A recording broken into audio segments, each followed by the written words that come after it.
Buenos días. Hoy les voy a hablar de la relación íntima que pueden tener productores con la quinoa. Voy a tomar el caso de que he estado estudiando en el Altiplano Sur de Bolivia. Y esto un poco para presentar cómo podemos, en el marco de nuestro trabajo en el desarrollo alrededor de la quinoa, encontrarnos con otras maneras que pueden tener los productores de relacionarse con la quinoa. Es un tipo de relacionamiento que he visto, no voy a decir en todos los productores de quinoa, pero lo he visto muy marcado, sobre todo en personas de edad, en mujeres, pero también en algunas nuevas generaciones.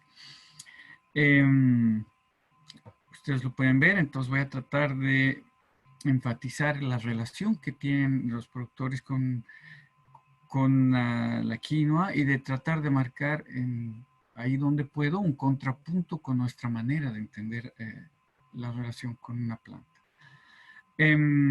Voy a empezar de una situación que he estado siguiendo, que es un poco la fricción que hay para implementar sellos distintivos para comercializar la quinoa, y una fricción que se da en torno a la opción por elegir una denominación de origen o por elegir un indicador geográfico protegido. Son dos sellos diferentes para marcar el origen geográfico de un producto. Voy a, en una primera parte, presentar lo que son estos dos sellos y luego presentaré la situación de los encuentros diferentes que se pueden dar en el lazo con la quinoa y luego terminaré con algunas ideas para seguir pensando luego. Bien, como les he dicho, el caso del que parto es una manera diferente de lo que tiene del sello que se tiene que elegir para elegir el indicador geográfico de la quinoa. Y esa opción diferenciada por el sello elegir marca una manera diferenciada de entender la relación con la quinoa. Voy a empezar primero presentándoles lo que es una indicación geográfica protegida. Preciso que cuando hablo de indicador geográfica protegida o de denominación de origen protegida, que es DOP, me refiero a los criterios de la Unión Europea. Bien, ustedes lo pueden ver, aquí tienen el sello de lo que es el indicador geográfico, una indicación geográfica protegida, un sello azul y amarillo. ¿Y cuáles son las características entonces de este sello? Primero es que es un bien común. Una denominación de origen es un bien común. Es decir, que si hablamos aquí de un producto, y en este caso, bueno, es la quinoa no es de alguien. La quinoa sería de un colectivo de humanos, ¿no? Es un bien común que no es transferible. Y esto en un criterio europeo es lo mismo, es un bien común, ¿no? Un indicador geográfico protegido, además, va a poner énfasis en la cualidad del producto, que es una cualidad que tiene que ser objetivamente verificable, ¿no? Su reputación, ¿no? La reputación que ha adquirido con otros grupos de consumidores fuera de su territorio de origen y también dentro de su territorio de origen, ¿no? Y después otra característica, ¿no? Que se le puede atribuir a su origen geográfico, ¿no? Lo que también dice un indicador geográfico protegido es que por lo menos una de las fases tiene que estar hecha en el territorio de origen, ¿no? Puede ser la producción, puede ser, si no es la producción, el beneficiado, la limpieza o transformación del grano, o si no, inclusive puede ser el empaquetado. Pero generalmente el énfasis está más en la producción, obviamente. Y también como estamos hablando de diferentes fases que pueden ser en diferentes territorios, darse en diferentes territorios si el proceso no está en un mismo territorio. Esto quiere decir que el territorio de un indicador geográfico protegido va a ser discontinuo, ¿no? Según las etapas del proceso. Y obviamente las cualidades de un producto de un indicador geográfico protegido son distinguibles, como decía, objetivas, se pueden verificar, tienen reputación, pero no forzosamente son únicas, ¿no? Esto es lo que es una IGP. En el caso, por ejemplo, de una denominación de origen, tenemos pues las siguientes características. La denominación de origen, como lo decía, tiene algo aquí similar con la IGP, es que es un bien común que no es transferible, ¿no? Y que pertenece a los actores del territorio de la DOP. El producto es originario de este territorio, de este lugar, ¿no? Y obviamente todas las fases de producción, todas, hasta el empaque, es decir, producción, beneficiado, limpieza, transformación o empaque, se hacen dentro de ese territorio. Y por esto el territorio es único. Hay un solo territorio, no hay un territorio discontinuo como el IGP. ¿Cuál es el por qué? Según la reglamentación de la Unión Europea, se insiste en que todo tiene que ser en un solo territorio, porque se dice finalmente que las características de este producto son únicas. No hay un producto similar en otro lado, en el mundo. Y estas características únicas del producto se están, se explican por una relación particular con un componente humano que yo he denominado en esta presentación productores, ¿no? Y también por un componente ambiental.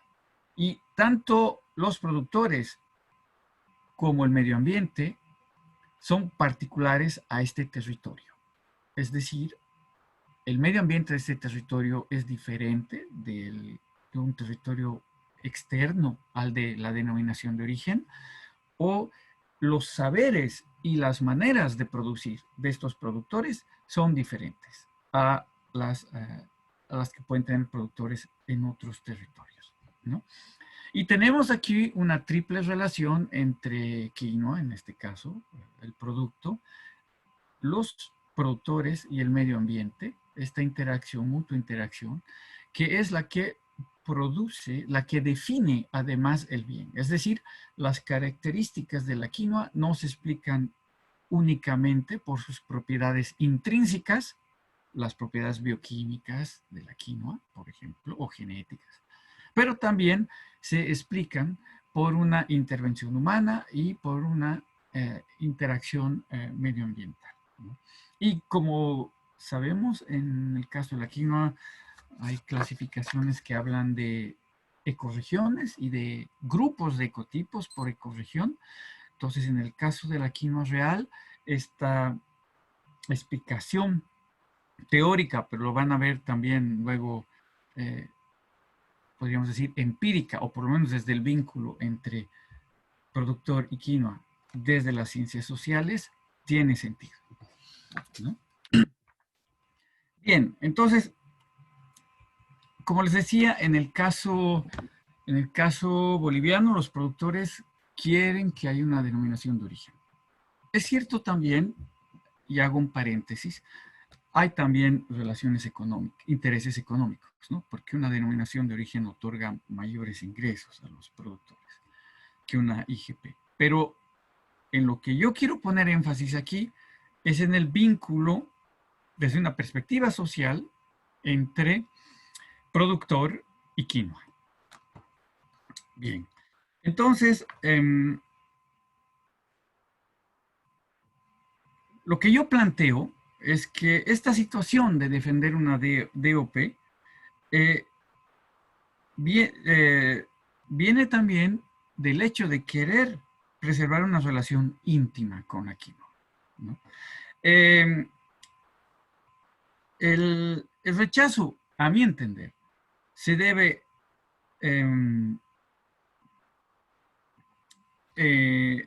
antes de presentar los rechazos, voy a presentarles un poquito algunas ideas conceptuales y teóricas. Voy a primero volver a citar a través de Timing o de Deleuze o de Félix Guattari, ¿no? Y de Bruno Latour, ¿no?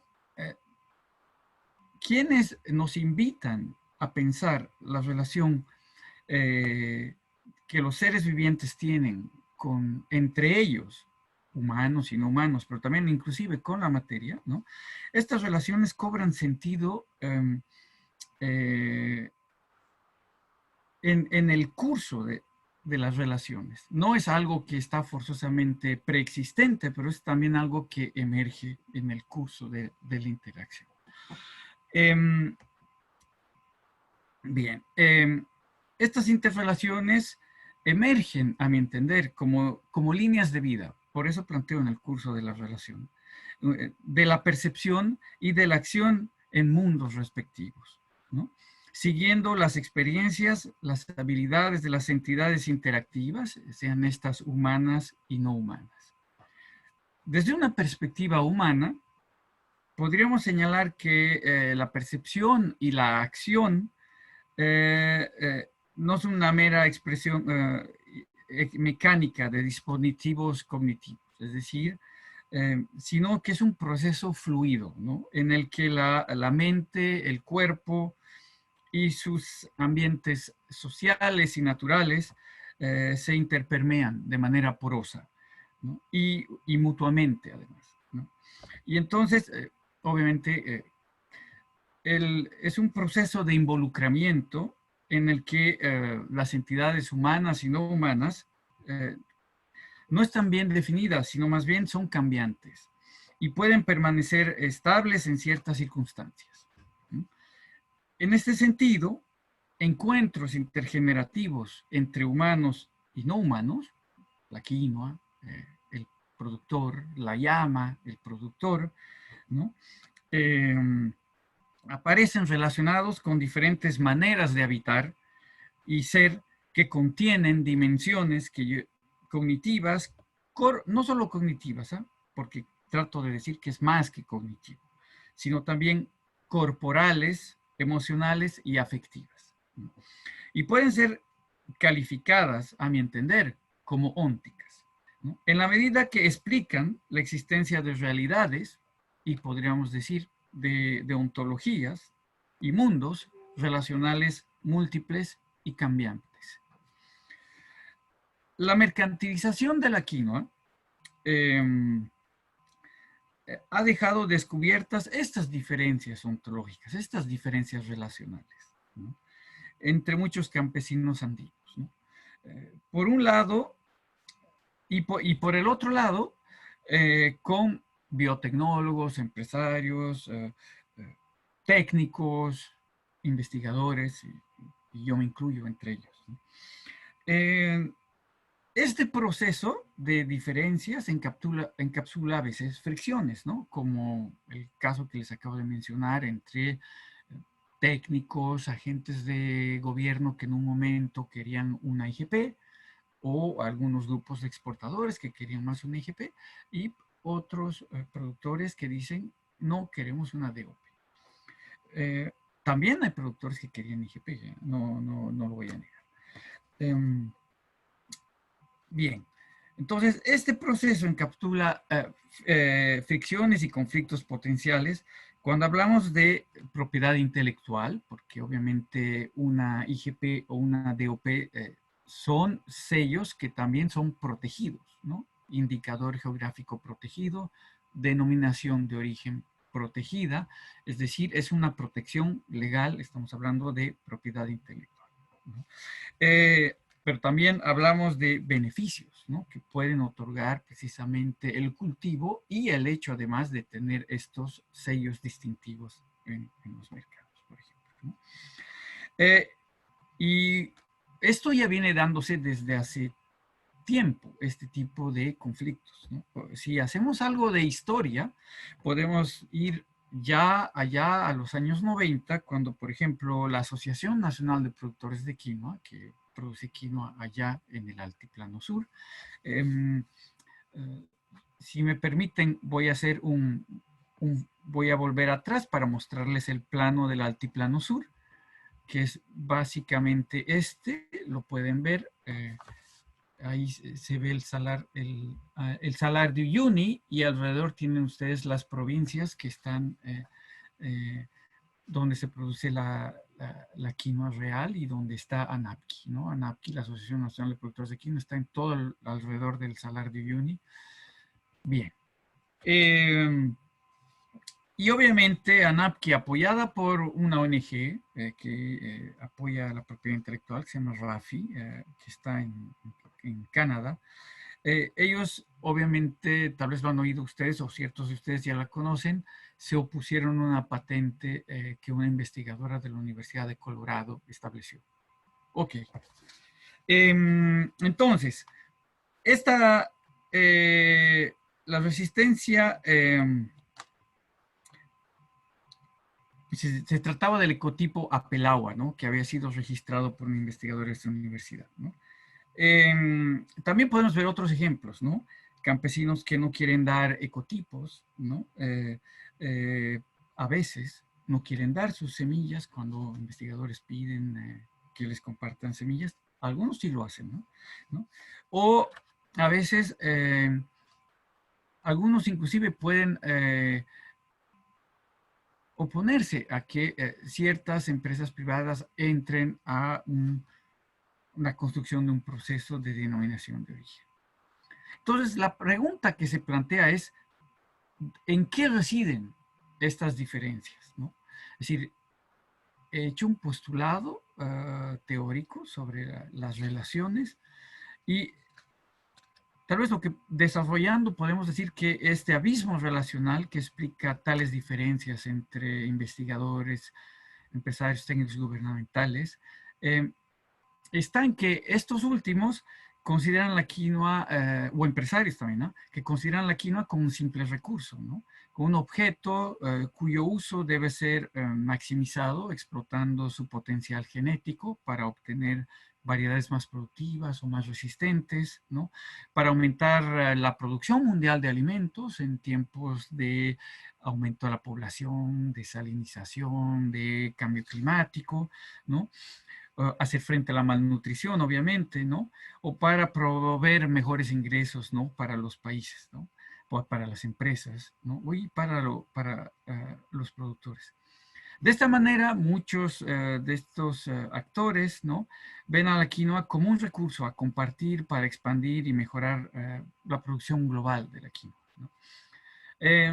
Asimismo, en el caso de la quinoa real en Bolivia, por ejemplo, ¿no? Vamos a ver que la quinoa real es un recurso del país. Unos van a decir, es del país, ¿no? Sobre el cual los campesinos no tienen una propiedad, ¿no? Particular ni preferencia, ¿no? Para estos actores, ¿no? Algunos son técnicos, algunos son empresarios, algunos son cuadros de la administración pública, ¿no? Para estos actores no hay un vínculo particular entre la quinoa y el productor y el ser humano de manera general y en este caso del productor, ¿no? Ni tampoco obviamente derechos que estos productores campesinos pueden reclamar sobre la agrobiodiversidad de la quinoa. Por su parte, estos productores de quinoa, o por lo menos los que reivindican este lazo particular íntimo con la quinoa, ¿no? Esta relación campesino-indígena, llamémoslo así, quinoa, ¿no? Es para mí entender una relación intersubjetiva y una relación afectiva, ¿no? Así como ven ustedes esta linda foto entre la mujer campesina, indígena y la llama que cría, ¿no? Podemos tener el mismo tipo de metáfora en una relación con la quinoa, ¿no? Entonces, eh, voy a dar dos ejemplos. Me acuerdo, por ejemplo, en la anterior sesión del anterior simposio que organizó Kevin allá en Washington State, después de que hubieron las presentaciones sobre el proyecto de las investigaciones genéticas y sobre el genoma de la quinoa, hechas por los colegas de Brigham Young, por Jeff y Rick, Eufren, un productor de quinoa que Sergio había invitado, en un momento se paró y les pidió, y a los otros colegas también, les dijo, por favor, no me descuarticen a la quinoa. Esa frasecita se me quedó acá. Entonces es algo que me interpeló, porque había me decía, hay algún vínculo acá que hay que tratar de indagar. En las charlas que he empezado a tener con productores de quinoa, he podido avanzar en esto y me viene la cita de un productor, le pongo el seudónimo por respeto a él, y lo llamo Carlos, es un productor de quinoa y dirigente de ANAPQUI, de la Asociación de Productores de Quinoa, él vive en Norlipes, y traté de ir a ver con él esta relación intersubjetiva que tenía con la quinoa, que yo llamo una relación de coproducción, ¿no? Es decir, es producir a la quinoa, pero también es volverse productor de quinoa, ¿no? Porque esta gente, si bien producía quinoa antes, producía mucho menos quinoa y criaba más llamas, ¿no? Ustedes tienen en la diapositiva las llamas, la llama que es sacrificada, la llama que es querida, ¿no? Y la llama también que es sacrificada por la querencia a la Madre Tierra, a la Pachamama, y por agradecimiento a ella. Entonces, Carlos me explicaba la relación con la quinoa de esta manera, ¿no? Y viendo un poco cómo ellos se co-constituyen con la quinoa. Me decía, la quinoa es como una madre que nos da de la Pachamama. La llamamos Chisiguay Mama. Se le quiere y se le da cariño, ¿no? Se le pide a la quinoa, no solo a la Madre Tierra, ¿no? Y se le agradece, ¿no? Así como queremos, la quinoa también quiere. La quinoa quiere, ¿no? La misma quinoa me ha enseñado a quererle, ¿no? Está hablando con un sujeto. Así, cuando está creciendo, me llama para que la proteja, que le haga un cerco a la parcela para que no le hagan daño las plagas, ¿no? Cuando la sembramos en tierras cansadas, la quinoa me pide que le abone, ¿no? Cuando está secando, me pide, ya pues, cortame, ¿no? Cuando llega al final del desarrollo vegetativo. Cuando me llama, me da gusto el afecto, las emociones, ¿no? Me voy solito a verle a la quinoa, ¿no? Y a cuidarle. No es de cuánto uno va a ganar, ¿no? Sino es de cariño, es de gusto. El campesino remata así. La quinoa tiene igual de importancia que el productor. La quinoa tiene alma. Es como una persona. Aquí el testimonio de Carlos nos remite a lo que, siguiendo a Spinoza o a una cientista social que trabaja mucho filosofía, que se llama Jane Bennett, podemos llamar una relación afectiva, ¿no? El afecto no es una capacidad propia de los humanos, sino más bien una facultad de actividad y respuesta, ¿no? Un poder catalizador entre humanos y no humanos. Para Carlos no hay campesino productor sin quinoa, y este vínculo emerge de un proceso cognitivo y performativo, de la relación con la quinoa, del hecho de producir quinoa, ¿no? Y de además acercarse y de darle cuidado, ¿no? Los abuelos nos dicen que la quinoa caslala, aquí hablo de un ecotipo de quinoa real, es bueno para curar, pero uno se da cuenta realmente cuando prueba curando. No es algo forzosamente cognitivo, sino está en la experiencia, está en el cuerpo. Cuando uno consume quinoa, una sopa, noto que tengo más vigor, trabajo mejor. Nadie me ha dicho, esto he aprendido. Yo mismo, consumiendo y trabajando quinoa, me he dado cuenta de esto. La quinoa nos ha vuelto productores de quinoa. Antes no lo éramos, antes éramos llameros. Y nos ha hecho conocer a los productores en el país y el mundo junto con ella. Por esto no estamos de acuerdo en que empresarios privados hagan parte de nuestra denominación de origen y del Consejo Regulador de la Quinoa. Si tengo yo ahora que terminar, van a disculparme, he quedado trancado en mis fotos, ahí pueden ver un poco la relación afectiva con la quinoa.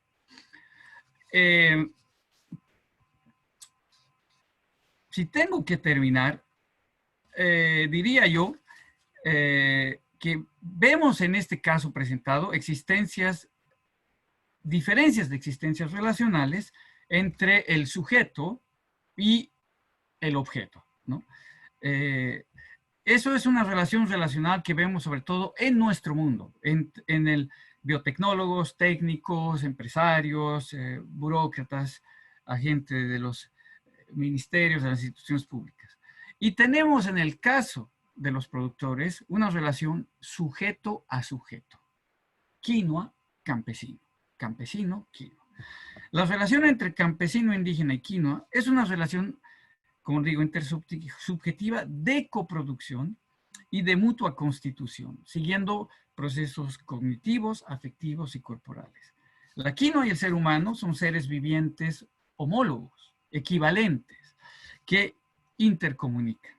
Esto equivale a una oposición entre una ontología antropocéntrica, racionalista, que tenemos más desde nuestra perspectiva occidental, ¿no?